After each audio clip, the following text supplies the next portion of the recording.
team, j'espère que vous allez bien. Donc on se retrouve toujours au château de Chantilly pour le concours d'élégance qui a lieu tous les ans. Là, c'est l'édition 2024 organisée par Richard Mille. On est sur les pelouses du parc parce que j'ai déjà fait la première partie dans une vidéo précédente que je vous invite à aller voir si vous ne l'avez pas déjà faite. Là, cette deuxième vidéo elle va porter sur les pelouses. Quand les pelouses commencent à se remplir. Le concours aura lieu demain, donc il n'y a pas encore tout. Je vous le redis encore une deuxième fois. Mais il y a des véhicules qui arrivent petit à petit. Là, il est déjà 17 h, donc à mon avis, ça va être le branle-bas de combat.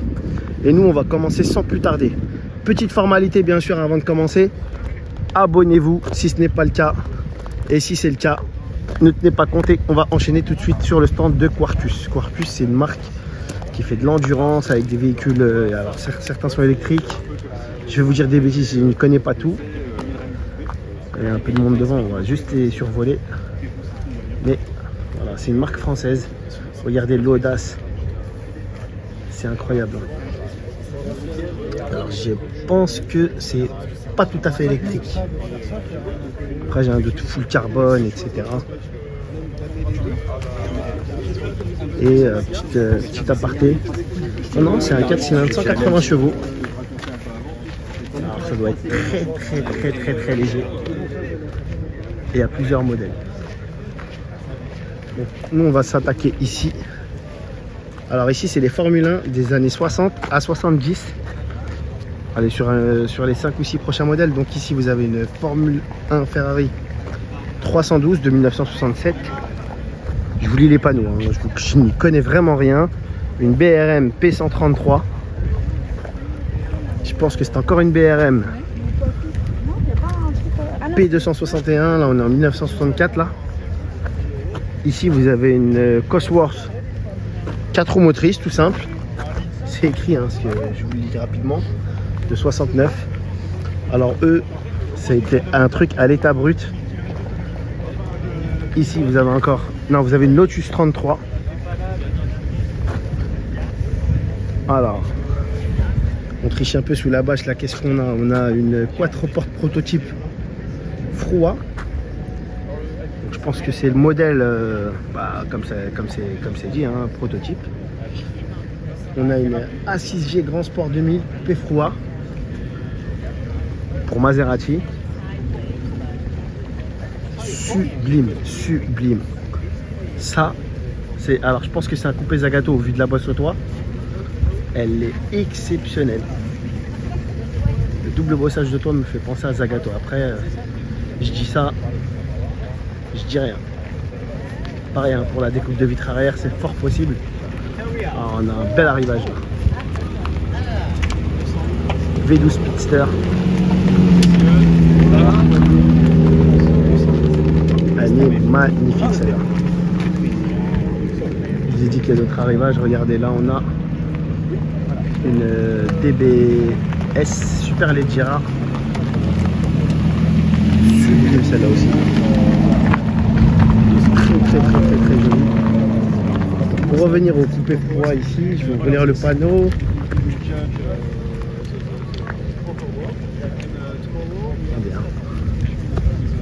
Alors ouais, je me suis trompé, c'est la berlinette Zagato. Je me disais bien, ouais, c'était une berlinette Zagato. Et le coupé Froua, c'est celui-là. Non, ça c'est un 5000. 5000 GT coupé Froua.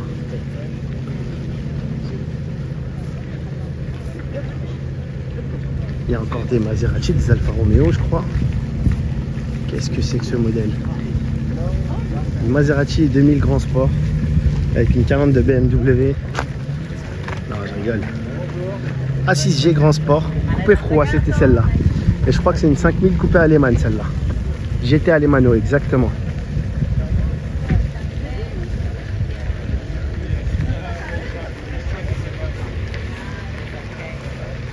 Superbe automobile. Superbe automobile. Oh là là là là. Alors celle-là c'est incroyable. Hein. Celle-là, elle a une élégance, elle est extraordinaire. Regardez-moi ça. Oh là là, ça aussi c'est incroyable. Ici on est chez Alpine, hein, je crois. Hein. C'est Alpine. Hein. C'est pas écrit, mais ça y ressemble fort.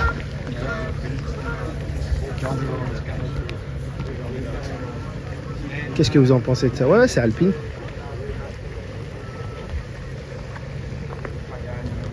C'est des modèles un peu particuliers. C'est la Squadra plus Zagato. Alors ça, je connais pas. On la devine sous la bâche. F12 TDF. Ouais, je la devine tout de suite. Un gros fait pour cette automobile. Ah non, c'est une 812. C'est une 812. Ouais, on est rentré au stand du coup. Là, je pourrais pas vous dire ce que c'est. Ouais, vous aviez tout bâché. Ah oui, une Aventador SVLP 750. Non, je pense que c'est pas la peine. Ok, je suis une Aventador SV, pardon. Donc là, c'est Martin V12. Une 599 Aperta. Et un coupé KTM Xbo. Non, alors ça, c'est pas un KTM, ça. Ça, c'est beaucoup plus gros. Je pense que c'est une Koenigsegg ou un truc comme ça. Ils n'ont pas encore tout débâché. Je suis en train d'un petit peu me perdre autour de tout ça. On va faire un petit tour aussi. On commence avec une 540K Special Roadster. Ça, c'est une automobile extraordinaire. Je vous dis pas les chiffres. Quand je parle de chiffres, je parle de chiffres financiers. C'est des montants qui dépassent l'entendement. Une Continental Rolls-Royce Continental Luminaire. Ça, je connaissais pas forcément tous les modèles. Une Tatra. Une Tatra 80. Alors ça, je crois que c'est polonais. D'origine polonaise, quelque chose comme ça. C'est une marque polonaise Tatra. Une de l'âge. Là, c'est français. On va un petit peu reculer. Encore une Rolls. Coupé de ville. Cette Rolls-Royce là, par Henri Chaperon, une fantôme carrossée par Henri Chaperon. Henri Chaperon, c'est un carrossier français. Hein. C'est lui qui est à l'origine des véhicules présidentiels d'antan français. La CX présidentielle, certains coupés SM, etc. La DS Cabriolet Henri Chaperon. Une élégance et surtout une longueur énorme. Une longueur énorme, c'est un paquebot le truc. Ça se fait plus des voitures de cette taille là. C'est un bateau. Il faut une piste d'atterrissage, mais c'est une élégance incroyable. Une prestance incroyable. Donc il n'y a pas tous les véhicules encore qui sont présents. On soupçonne un coupé Jaguar. Ah non, une Talbot Lago. Une Lagonda ici. Une Bentley. Elle est très très belle. Bentley Blizzard. Ça, c'est un coupé 2 places. C'est plutôt rare chez Bentley à l'époque. C'est plutôt rare et plutôt chouette. Cadillac Eldorado. Non, une Cadillac Deville. Deville, pas Deauville. Il y a une Deauville, mais ça c'est une Deville. Regardez les ailerons emblématiques des années 50. L'époque d'Elvis et tout ça. Qu'est-ce que c'est énorme ce truc. Pareil. Hein. Incroyable. Bon. En tout cas, il n'y a pas de problème de place pour les bagages là. Et on a une 600 Mercedes. C'est super rare en gris comme ça. J'en ai jamais, j'ai vu que du noir. Ça, c'est un modèle aussi incroyable. Incroyable. Et là-bas, il y a pas mal de petites Mercedes. On va aller voir. Donc là aussi, on a une Rolls d'époque.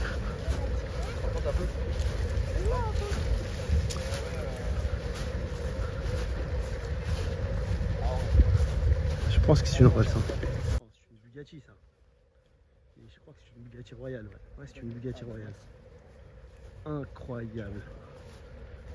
Et je me souviens, ce petit éléphant, il a été dessiné par un des fils Bugatti qui a été donné à son père ou quelque chose comme ça. J'ai plus l'histoire exacte. C'était une voiture incroyable. Et une autre Bugatti ici. Cette fois-ci en version cabriolet. Toujours avec l'éléphant. Incroyable le modèle. Incroyable. Une Royal prototype 1926. Incroyable. Alors là les amis, on est en présence d'une petite pépite. Et je pense pas que tout le monde va reconnaître la marque. Pour ceux qui le savent, dites-le en commentaire. Ne trichez pas. Ne trichez pas. Moi-même j'ai été surpris. Après je suis pas la science infuse hein, mais j'aurais vraiment pas pensé à cette marque là. Et franchement elle est sublime. Il y a un petit côté sportif que j'ai jamais vu dans les modèles d'époque de cette génération là. Le seul indice que je vais vous dire c'est anglais. Et je vous dirai à la fin de la vidéo de quelle marque il s'agit. En attendant, on va se tourner ici avec cette GT40 magnifique. Est-ce que c'est le modèle original ou pas? Oui. Ouais, Jean-Louis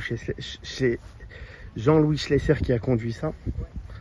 Je pense que oui, c'est une véritable GT40. Hein. Incroyable. Dites-vous que c'est la seule voiture qui a vraiment réussi à détrôner Ferrari des 24 heures du Mans. Incroyable. Hein. 3 années de suite. Donc là, on a un buggy.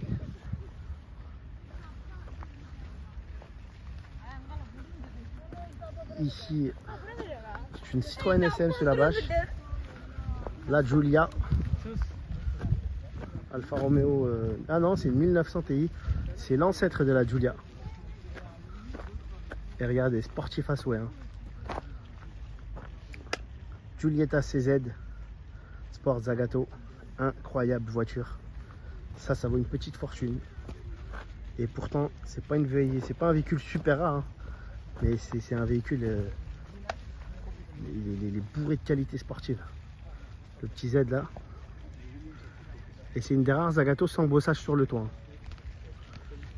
Regardez cette Citroën, j'avais jamais vu. Non, j'y crois pas, c'est pas une Citroën, c'est pas possible. Une Dyna M prototype.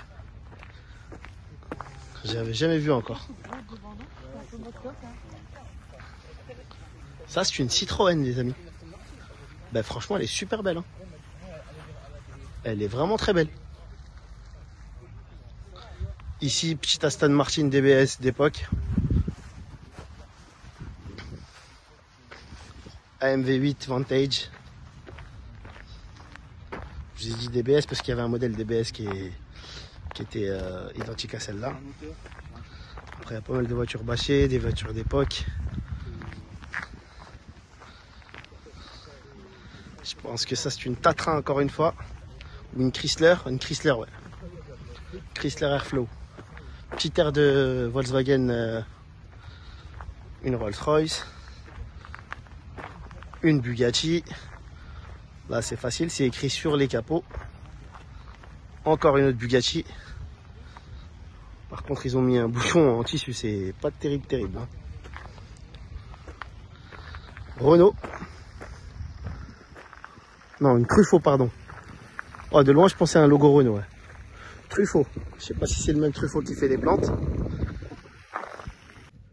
là, on a une SL. Tour de France automobile.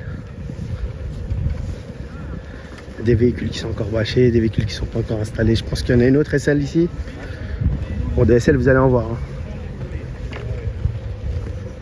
Très jolie pagode là. 280. Très jolie.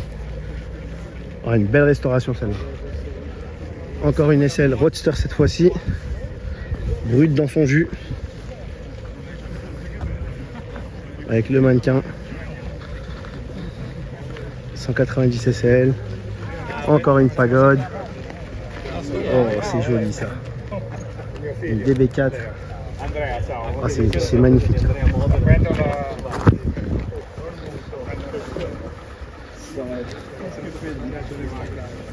DB5 Vantage. Volante. Une élégance énorme. Oh, j'ai raté la petite coupé Alfa Romeo. Ici, Je soupçonne une... Je sais pas ce que c'est, une Cisetta, c'est quoi? C'est une Lamborghini. Je ne sais pas ce que c'est, non. C'est un proto. Il y en a deux. Identiques. Un bleu et un gris qui est bâché. Sur l'un, il y a écrit Lamborghini. Alors, Engineering by Lamborghini, je pense. C'est un moteur Lambo. Mais je ne sais pas ce que c'est comme modèle. Une Alfa Romeo Tipo 33. Prototype. Encore une Alfa Romeo, on la devine, hein, les lignes sont incroyables. Giulia Spring GTA, incroyable. Encore une Alfa. Et on a un Saint Graal ici pour les amateurs d'automobile, 250 GTO qu'on a déjà vu à plusieurs reprises. Incroyable. Regardez, même les hommes qui sont là, gentleman, ça va avec le paysage. Hein. Oh, c'est pas mal ça. Ça se coupe puisqu'on est sur des pavés. Hein. Rapidement, l'entrée du château. Il y a quelques bolides, tout n'est pas encore débâché. Pourtant, il est déjà tard, hein. Il est déjà presque 19 h. Je m'attendais à avoir plus de véhicules débâchés. Vraiment, il garde vraiment la surprise pour demain. Alors là, Ferrari 500 TRC, extraordinaire. Exceptionnel. Alors ça, les amis, c'est un caviar. C'est un petit caviar. Regardez-moi ça. Oh là là là là là là. Celle-là pourrait mériter le... Elle pourrait gagner le concours. Incroyable, incroyable. Ça, c'est des véhicules... On n'imagine même plus. Pour certains, on pourrait même les oublier, mais c'est incroyable comme voiture. Une 500 mondiale. C'est à peu près la même version, mais elle est un peu moins sportive, mais elle est extraordinaire. Regardez, avec le carénage ici, là, vous prenez vous roulez seul ou à deux, c'est vous qui décidez. Il y en a d'autres là, pas mal, hein. Alors là, par contre, c'est bâché, on va devoir lire. Je pense qu'il y a des Dino 196. Alors, je ne connais pas forcément le modèle. Une Porsche. Encore une 718 Spider RS. D'autres Porsche encore. Une 346 Carrera GTL Abarth. 550 RS Spider. Une 907 GTS. 904 pardon GTS. Encore une 356 Carrera 2. Et un autre modèle, là c'est une 550 Spider. On va aller faire un tour de l'autre côté, mais avant cela, bon, on va couper la vidéo pour pas que ça fasse trop long. Vous pouvez faire une pause, moi aussi. Et je vous reprends tout de suite pour une prochaine vidéo, les amis. Toujours un petit like, un petit pouce bleu.